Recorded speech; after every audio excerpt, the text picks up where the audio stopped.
Iran's Foreign Minister Javad Zarif on Wednesday warned the U.S. there would be consequences if Washington tried to stop Tehran from selling oil or navigating international waterways.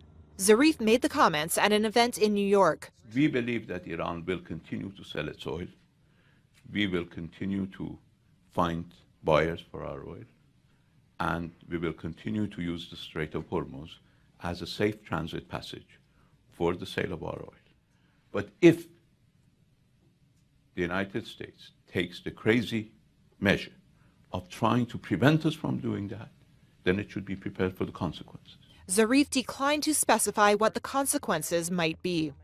Iran's comments come after the Trump administration on Monday demanded a halt to all purchases of Iranian oil by May, warning that countries continuing to do so could face sanctions.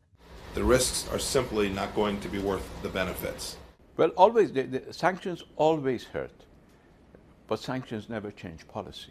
In an interview with Reuters later in the day, Zarif said Iran would not succumb to threats and boasted that the country has plenty of experience in evading whatever barriers the U.S. might impose. Is there a way of going around the sanctions? I mean, there are always ways of going around the sanctions. We have a PhD in that area. The Trump administration has ratcheted up pressure on Iran. Last year, it pulled out of a multinational nuclear deal and reimposed harsh sanctions on its economy.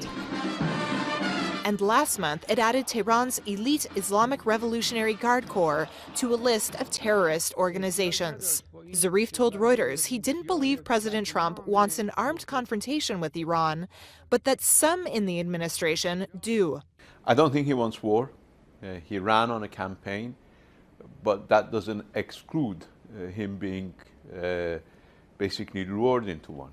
Zarif grouped together U.S. National Security Advisor John Bolton, Israeli Prime Minister Benjamin Netanyahu, and Saudi Crown Prince Mohammed bin Salman, accusing them of trying to raise tensions in the region. It would make it a crisis if the United States decided to take any irrational action, or if accidents were to happen, or if people tried to plot an accident.